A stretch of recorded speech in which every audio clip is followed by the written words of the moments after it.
if Donald Trump, let's assume that you are right, that Donald Trump had an intention to incite a coup or an insurrection in the United States, that he was hell-bent on breaking the law in order to cling to political power. There were all sorts of things that he not only could have done, but that typically people trying to perpetrate coups in almost every case do.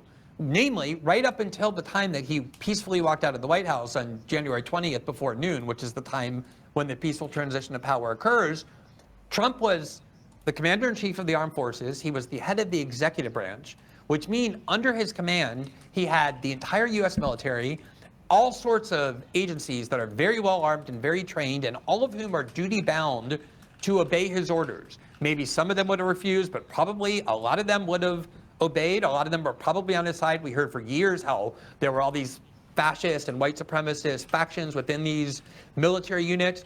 Why do you think that if Donald Trump wanted to perpetrate a coup, he didn't do what almost every other person capable of this who perpetrated the coup has done, which is order the military or these other armed agencies to surround the White House, keep anybody who tried to come and get him out, and ensure that he remains in power using violence or other illegitimate and illegal means? Like, why didn't he even try that? You're asking me why Donald Trump didn't order the military when he already thought Milley was literally a treasonous actor for not giving him all the information that he thought he was entitled to for military units. You're asking me why he didn't ask the military to help him when he already disagreed with so many members of the military. You're asking why he didn't ask the intelligence services to help him, that he had said since the start of his presidency were engaged in Russia collusion hoax, and with Peter Strzok and his text messages, and with the Hunter Biden laptop, they were all set against him. You're asking me the question of why didn't Donald Trump order the very parts of his government that he thought were backstabbing the most to help him ensure his coup? Is that what, just to be clear, that's the question you're asking me? Yeah, and I'll tell you why. Okay, the answer why is because he didn't have any of these people on his side, and he knew it. That's why he fired people like Comey. That's why he tried to intimidate and bully every other part of his administration that wouldn't follow him, whether it was Jeff Sessions when he served as temporary attorney general, whether it was his own trying to undermine his own attorney general Barr when he turned against him, whether it was trying to undermine literally every other part of his government that turned against him. Like, Donald Trump didn't have any friends anywhere. The idea that he wouldn't turn to, other members of the government to help him, like the military or the Secret Service agencies, or not the intelligence agencies, is not only is it like, well, why didn't he do it? Well, it's obvious why he wouldn't do it. It's because he didn't think these people had his back. I think the more difficult question for you is that if he really didn't think that there was going to be like violence at the Capitol, if he really didn't want any of that to happen, why didn't Donald Trump pick up the phone and call anybody to get the National Guard there to protect the Capitol building? When Pence, when Ivanka, when Meadows went in over and over again, when other congressmen were calling him, why is it that when the violence was at its peak, why was it just him, Eastman, and Giuliani making phone calls to other congressmen to, surprise, surprise, delay the certification of the vote? Okay, I promise I'm going to answer that, but I want to go back to the question that I posed to you first and the answer that you gave to me. Oftentimes, first of all, if it's true that the leaders of the armed forces and the intelligence community and every one of these armed executive agency branches, even including ATM and all the DEA and all these other ones, all were in the posture that they did not regard themselves as duty-bound to follow Donald Trump's orders. If you're somebody, and I don't mean you're saying this had already been the case. Hold on, can I just, as a real quick, as a friend, you say this, you just as a real quick, you keep saying this, duty bound to follow Trump's orders? The oath that you take is to the Constitution of the United States, not to the President of the United States. Just to be very clear, go ahead. You have the right, no, the President is the head of the executive branch. He's the commander-in-chief of the armed forces. And he is below the Constitution. He is below the Constitution. If you are in the military, you are duty-bound to obey orders. Now, you can object if you think the order is illegal. You do actually have that right. And as I said in my question, I'm sure a lot of them would have done that. But there's no question that there are members of the military and members in these agencies that absolutely were loyal to Trump. And oftentimes what has happened in coups and those sorts of other things is that members of the various military branches or of the armed wings of the government break up into factions and often start fighting one another. That's how you get a civil war. So even if Milley or the leader of the CIA, who at that point was Gina Haspel, who he had actually appointed, would have done what you claim, which is a pretty significant threat to democracy, they regarded themselves as antithetical or adversarial to the president, not subordinate to him, there's definitely a good chance that a lot of those people who have guns and run the power structure of the United States, would have answered his call and been on his side. The fact that he didn't even try is so reflective of the fact that this was not an insurrectionary intent, that he walked out of the office peacefully on January 20th at noon, the way every other president previous to him had done as part of the peaceful transition of power. There were so many things that he could have done. Now, tell me, just remind me what the question is that you asked that I promised you I was going to answer. Yeah. Before we do this, can I actually take a step back? Because I just want to actually take a step back. So Glenn, you said it wasn't an insurrection because on January 6th, there was no threat to actually overthrowing democracy or actually doing anything major. Destiny, as far as I understood from your previous response, and I want to get this clear before we move on, you're saying it's not just January 6th, it's also all the events leading up to it. And that's what I think that's a lot of it, but we don't even have to. Is it worth going into it just so we exactly know why you think it's an insurrection and what specific events led up to it? We can go into that to assign more culpability to Trump, but we don't need that. Just on the events of J6 itself, it is very plainly and clearly obvious, unless you have heavy political motivations to believe otherwise, that what happened was an insurrection. They're just every single element is there. And we can try to pivot with this like, well, usually people do this. I agree that usually people do some things. But just because usually people do something doesn't mean that that's always the case. As you've said yourself, there are constitutional coups. Some people might consider the Enabling Act that, Hitler did in order to become a dictator in Germany was a kind of constitutional coup. Some people claim that Evo Morales in Bolivia was trying to enact some sort of coup. Some people say that in Ukraine, when Yanukovych left and that parliament decided to elect a new president, some people call that a coup. There are lots of coups that can happen or rebellions, or not rebellions. There are lots of coups that can happen that are, for a variety of reasons, not involving the military. We can look at the president and say, well, why didn't he try? We can think of a number of reasons why he didn't try. Because he didn't have the support of the military, because he thought it would be incredibly risky, because he thought it would devolve into chaos. He wouldn't have a clean transition of power. Nobody here is claiming that Trump is brave. Nobody here is claiming that Trump wants to lead an armed insurrection to the White House. His own handlers told him that he wasn't even allowed to go to the White House, even when he begged that he wanted the Secret Service to drive him there. So we can think of a number of reasons why Trump, didn't actually order the military to go and show up and start killing people. What I'm curious, though, is to my question, you asked me what my question was, why did Trump sit and watch the violence carry on at the Capitol building and not try to intervene, despite the fact that he had the authority, and many would argue the responsibility to do so? Why would he sit and watch it?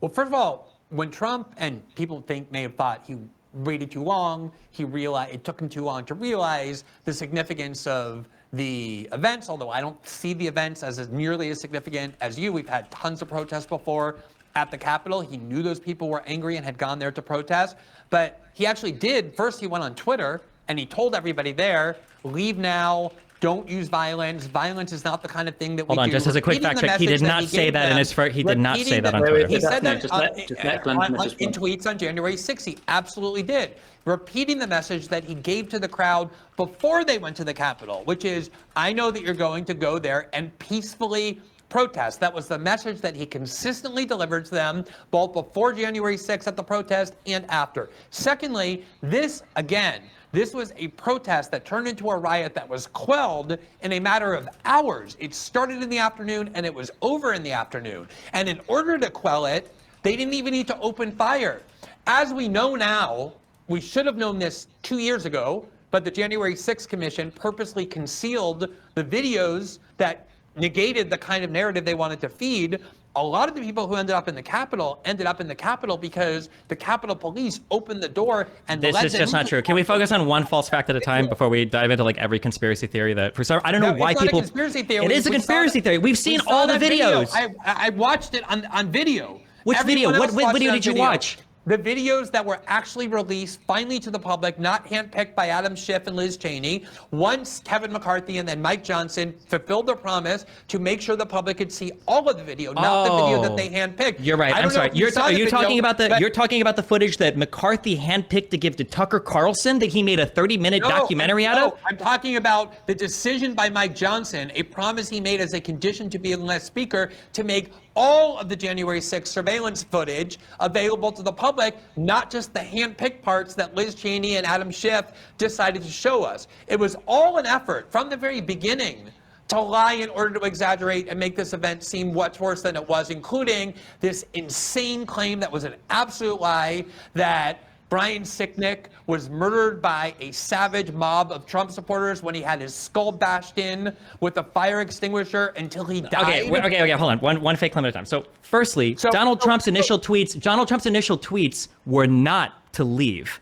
And when you claim over and over again that, they managed to calm it down in 3 hours, that was because finally, like 2 or 3 hours after everything, on Trump's, I think it was his third tweet, after being begged over and over again, after already having the note delivered and sitting on his desk that Ashley Babbitt had been shot and killed, he finally tweeted, okay, you guys can go home. We love you. You're very special. Congratulations. The initial two tweets.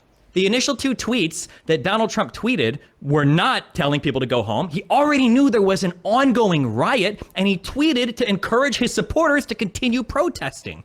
Donald Trump was the president of the United States, who was the highest on the pecking order for delivering the National Guard to protect the Capitol building, and he failed to do that. He failed to do that duty that he had that was exclusively under the purview of the president because D.C. is federal ground, and he didn't do it to stop his protesters that were there to try to delay the certification of the vote of an election that he lost. And during that 3-hour time period, all he was doing was making phone calls or telling Giuliani, his stooge, to make phone calls to other congressmen to delay the certification of the vote, which is exactly what he was trying to do, which is exactly what an insurrection is. It's having a large group of people engaged in violence trying to stop the lawful execution of government action, which is exactly what every historical person has believed.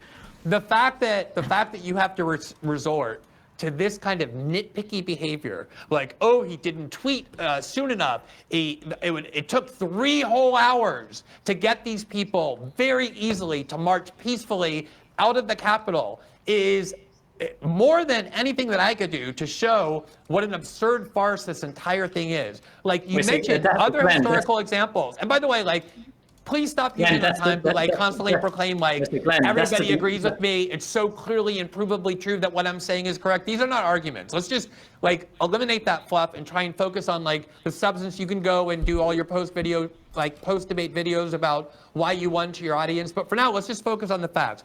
Okay, focus on the facts. On the facts. How did the first people get into the Capitol building? Did they let in or did they break in? Let's go back to the tweet. I just want to focus on the tweet because, Destiny, you said that he actually posted tweets encouraging them to actually continue. What tweets were those? Because Glenn said, of course, he actually told them to stop. So when the riots were going on at the Capitol, Mark Meadows, because other people went to him, and other people continued to go in. Initially, it was to talk to Trump, and then I think Justin Meadows, because Trump had locked himself in his room, just watching what was going on, begging him to please tweet out something and tell your supporters to go home. And for the first 2 tweets that Trump set out, he refused to tell people to go home because he enjoyed the protest, because he liked the violence, because he thought it would probably increase his chances of delaying the certification of the vote. But those first 2 tweets that he sent, yes, after 3 hours when he realized that it wasn't going to help. Yes. On the third tweet, if you look at any of the examples, even like you mentioned Bolivia, where the coup was not, according to most observers of Bolivia, that Evo Morales tried to stay in office. Evo Morales was given the go-ahead to run for a term by the electoral court appointed by the Constitution to make those judgments and allowed him to run for a fourth term. Evo Morales ran. He won. People in the West claimed, because they didn't want him to win, that, and it's so ironic, the fraud claim ended up being because he was only 8 or 9 points ahead and you have to be 10 points in order to avoid the runoff and win on the first round, that a bunch of Morales votes came in late at night to put him over that 10%. Very similar to Trump's claim about why there was fraud. It's absolutely not similar. The claim was that those servers that were being ran were completely and totally unmonitored, not part of any election monitoring procedure, and that nobody could verify any of the votes that were going in and out of that server. I absolutely know what I was talking about. And the fact that you say that Evo Morales was allowed to run for another term, the reason why people accuse it of being a coup is because, or why they thought it was because he was in charge of electing or appointing a lot of the court members that would eventually go on to overturn the part of the Constitution that allowed him to run for a 3rd and 4th term. Right, the idea that he just because he had been president, but he had been president. Let me make my point about Bolivia. He was president for 12 years. What happened was, when he was declared the winner, and even think tanks that had suspected fraud ultimately reviewed all of what happened, and the reason there were so many pro-Morales votes at the end is because the outer regions with indigenous and rural voters, which had always been his base, are always the votes that come in late, and which is what put him over the top. But not only did I report on this, I was the first journalist to interview Evo Morales in English after that series of events. And in order to interview him, I couldn't go to Bolivia. You know why I couldn't go to Bolivia? Because he had been driven out of Bolivia by the military and the police that threatened to murder him and his whole family if he didn't leave Bolivia. He then had to go to Mexico, where he sought asylum, and that's where I interviewed him. And then in that next week, the interim coup government, the leaders of whom are now in prison, ended up murdering all of the, not all, but many of the peaceful protesters who were contesting the fact that the military and the police drove Evo Morales out of the country. That's what happens in a coup. When the people with the guns come and say, we're now taking over. We're going to decide who's in power. We don't care that you were certified the winner of the election. We demand that you either leave Bolivia or we're going to murder you. Every event that is seriously viewed as a coup, whether the coups in South America throughout the Cold War, the coup in Iran that has happened, you go through all over the world and you look at coups, almost always they involve not 100 people or 120 people for 2 hours protesting and rioting in the Capitol, none of whom pulled out a gun and discharged a weapon at any point. It involves real sustained violence by the serious factions in that country that dominate with violence. And nothing like that happened here on January 6th. The reality was there was violence on J6th. You literally, we've all watched the videos. There were a small number of Trump supporters. As I said, 10% of the people charged who were engaged in fighting with the police. How did they get into the Capitol? Glenn, how did they get into the Capitol? They used force in order to break in. Yes. I'm not saying that. They used force to break into the Capitol. Okay. How did they get through the rest when cops were pointing guns at them saying, don't come in here? What were they doing? They were breaking windows. How did Ashley Babbitt get shot? They were trying to go to places where lawmakers were, where they were saying, don't come. And what did they end up doing? They delayed the certification of the vote or the execution of the law of Congress and the Constitution. How many people on January 6th? Glenn, all of these questions are bullshit. How many people is not a real, that's not a real contention. It doesn't matter. No, I think you can not think much of my questions, but I'd still appreciate if you answered them. How many people on January 6th were killed by these quote unquote insurrectionists? How many people did they kill on January 6th? It doesn't matter. Well, can you how many people died in Fort Sumter? How many people died for the start of the Civil War in the United States? How many people died in Fort Sumter? Just answer to humor me. How many people were killed by the insurrectionists on January 6th? I guess it depends on if you count them taking drugs. Is that killing themselves?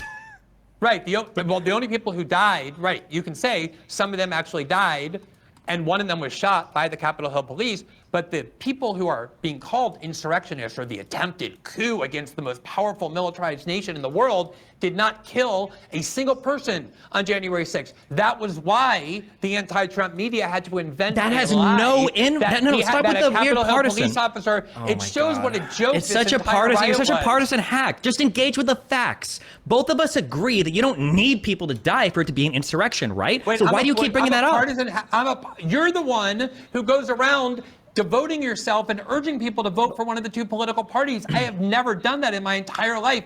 I've spent the last 4 months attacking one of the core policies of the Republican Party, which is U.S. support for Israel. I don't go around encouraging people to vote for the Republican Party. You're the one who goes around. Your entire community is filled with Democratic Party partisans. How dare you call anybody else a partisan? That is what you are at your core destiny. Glenn, can I bring it back? Glenn, can I bring it back to the debate? So you said where's the destiny? Let's just go back to the debate. You said at no point was this an attempted coup at all. So I know it's not exactly on January 6th, but I want to talk something about this. So there was a phone call. Trump made a phone call to a governor. I'm sure you've heard it went really well.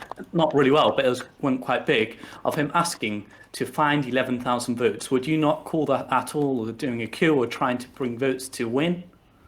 No, if you assume that Trump believed that there was serious voter fraud in Georgia, as he did believe and as he was being told by many of his advisors, including lawyers who had been celebrated as some of this country's most prestigious lawyers for years, who were telling him there was ample voter fraud in Georgia, he was trying to say, I don't even need you to prove that every last ballot that was fraudulent be discovered. I just need you to find 11,000. I know the interpretation that people want to give to that. They always want to try and pretend that Trump meant something sinister, like, oh, invent 12,000 cases of voter fraud so that I can win Georgia. That isn't all what the context was. The context was, I believe there was ample fraud in Georgia. People are telling me in an informed way there's ample fraud in Georgia. I personally don't believe that claim, to be clear. but that was the context of what that call was about. And so, I mean, if that is a coup, you call someone up and you say, I think that, first of all, this is not the first time that people have believed that elections were committed by fraud. In fact, Democrats believe that the last 3 elections that they lost were illegitimate. In 1960, historians widely believe that that election was stolen by a combination of voter fraud in Chicago that made John Kennedy the winner over Richard Nixon. There was that incident where Hawaii had 2 different sets of electors. Substance of what's going on. 1876, there was huge, pervasive allegations of voter fraud. You can sit there and mutter all you want, Destiny. I'm not going to play on your little field. If you don't want to look at history, you don't want to put this in context. The reason is because you have blinders on. You only know the CNN version of the world. You're one of those people who only began paying attention to politics. Okay, so then let's just be very clear then. Would you say Would you say that the Battle of Fort Sumter, would you consider that the Fort Sumter event, would that have been an insurrection to you? Even though one person died? Without anything else that followed, without the entire Civil War without anything else that happening? followed. Yeah. I don't know. I don't know if I would consider that an insurrection or not. I don't. Okay, so for the whiskey insurrection, where no Fort Sumter is because of the part that it played in the Civil War. It's the Civil War that made that so historic. Well, that's fine, but again, your analysis there is ahistorical because people considered that others that were giving aid to Confederate states as they succeeded before any actual violence happened were insurrectionists. So if you think that Fort Sumter was not an insurrection of the Civil War followed, that's fine. That's an insane take. Especially given that Lincoln literally invoked the Insurrection Act right after Fort Sumter, but that's fine if you think that wasn't an insurrection. Okay, so for the Whiskey Rebellion, then, do you think for the Whiskey insurrection that also wasn't an insurrection because people didn't die, or Fort Sumter did not just appear out of nowhere. It was not a spontaneous protest that turned into a riot. It was part of what became an obvious attempt on the part of the South to launch a rebellion against the North and to secede from the Union. Lincoln knew what was going to follow. And I think this is an important point. If what happened after January 6th involved acts of Donald Trump trying to extend what happened on January 6th by repeating violent protest or trying to threaten the stability of the United States government in all the different ways that he could have done but chose not to, had he not walked out peacefully of the White House on January 20th, we would be looking at all of these sets of events differently. That's an imaginary history that would make it more like the Civil War. None of that happened, however. So Fort Sumter, if the Civil War and Donald Trump walking out of the White House peacefully. So the Civil War, or for Fort Sumter, for the Civil War that followed, if that hadn't had followed, even though Lincoln invoked the Insurrection Act to deal with Fort Sumter, you would say that that wasn't an attempted insurrection. That wasn't an insurrection.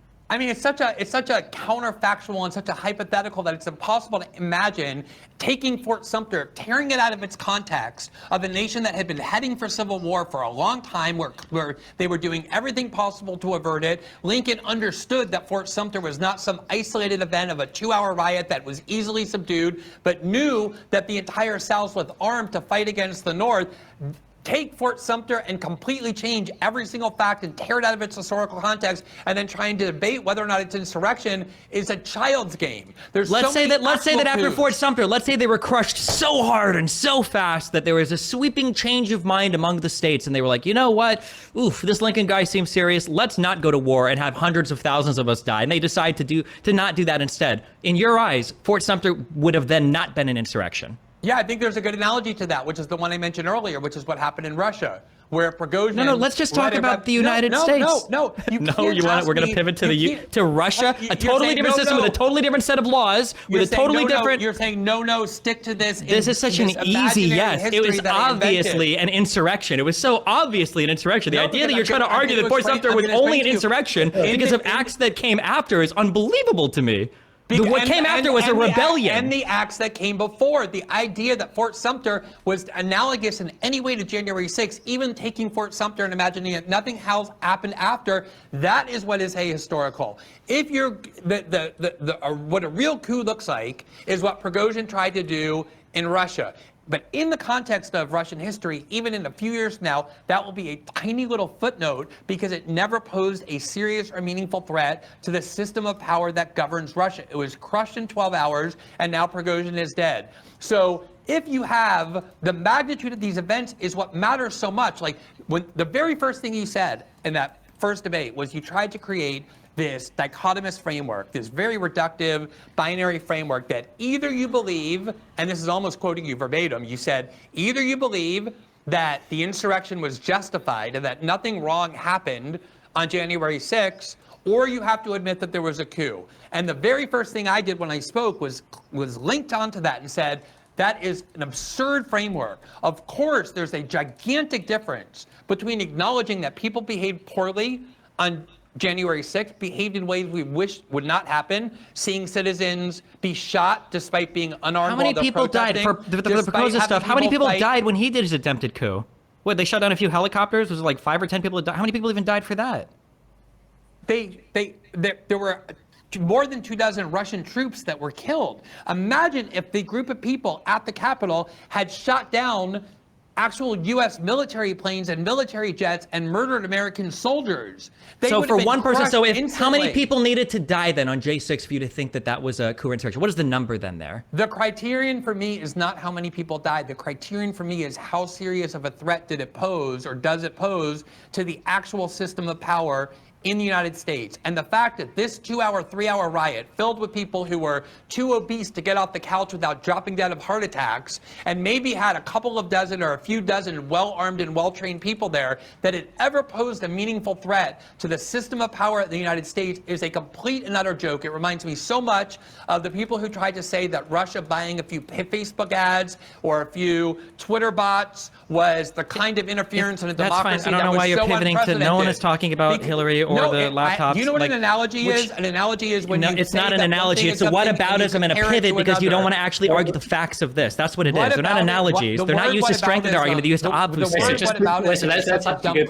Let's go back to January 6th. So Glenn said that not on January 6th there was no actual, at no point in time was an actual threat to the democracy. Destiny, is that what specific point would you say, or specific example could you say, no, this was a threat? It's a fantastic delusion. If you were to take Glenn or anybody else that has their whatever their partisan takes on this, if you were to take them, put them in a room with artists and animators, and then have them describe what J6 was, then the animators would draw, I don't know, I guess like 500 Greenpeace activists picketing outside the Capitol building with signs saying, "We don't like that you guys are trying to steal the election." That's what it sounds like. And then maybe a few of them got let in by the Capitol Police to walk around.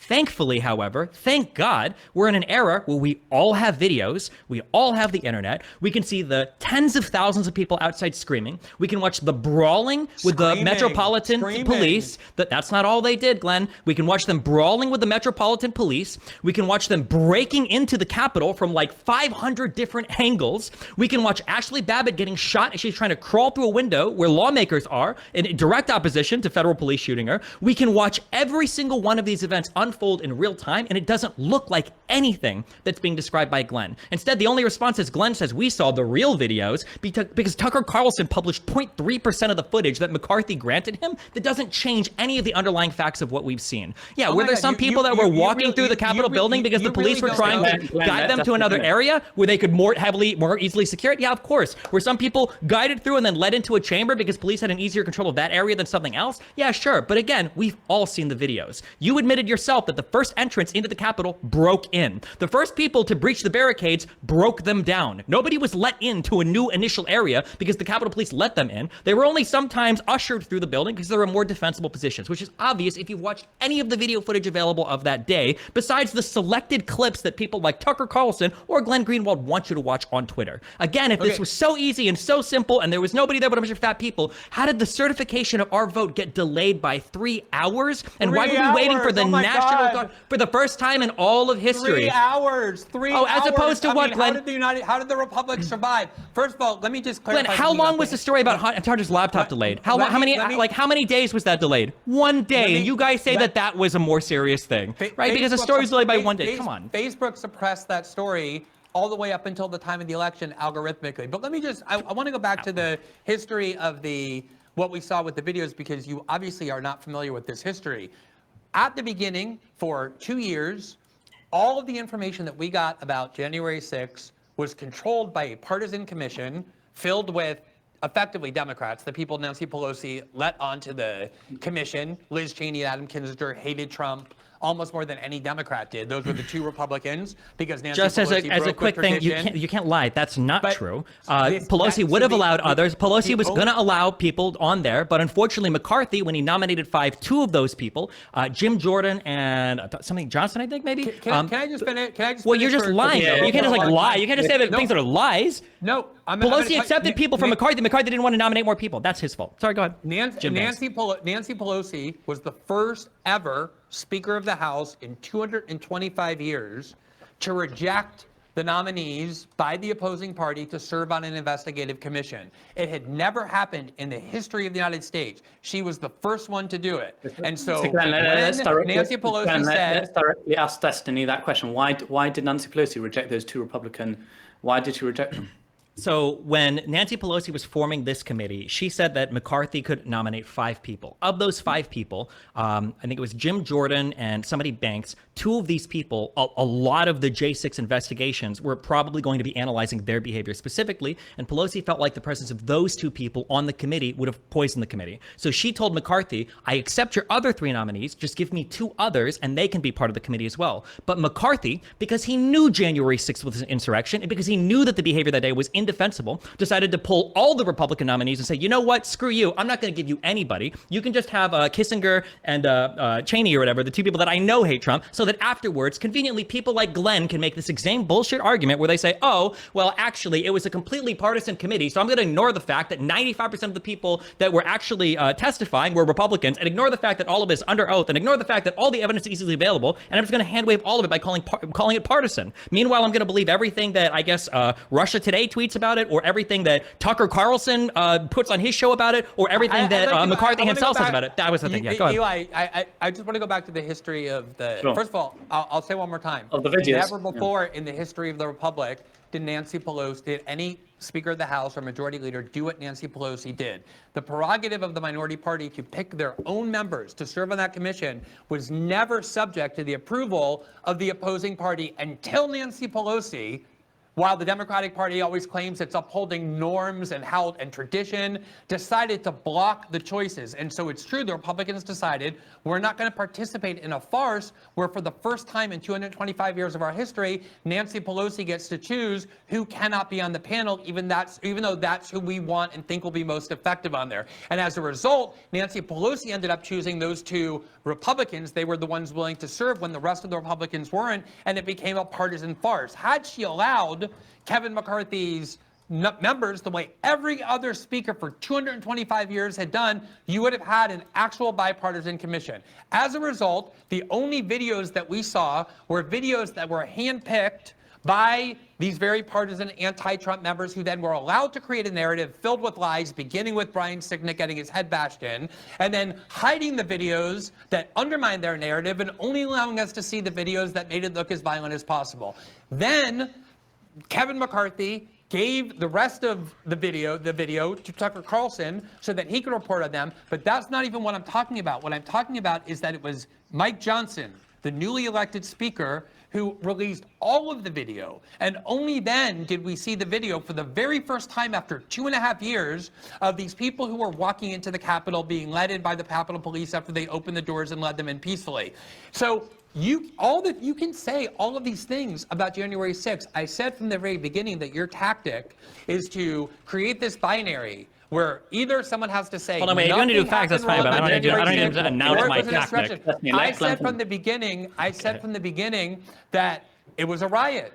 There were people who were there on behalf of Donald Trump who used violence. There were police officers who ended up injured as a result, just like happened in the Black Lives Matter protest, although actually police officers, at least one of them for sure, and probably a few others, were killed, and the amount of injuries were far greater. I also don't consider the Black Lives Matter movement, even though it was a lot of people there had insurrectionary intent, anarchist groups and Antifa and others, I don't consider that an insurrection either, though I think you can make a much stronger case that the damage and violence that it posed to our prevailing law and order system was far greater than what happened on January 6th. So yes, you are right that some people used violence to get into the Capitol. Some people broke windows. They were screaming. They were protesting. Things that have all happened before. I don't say that everybody on January 6th behaved properly. I think a lot of them ended up properly being in prison.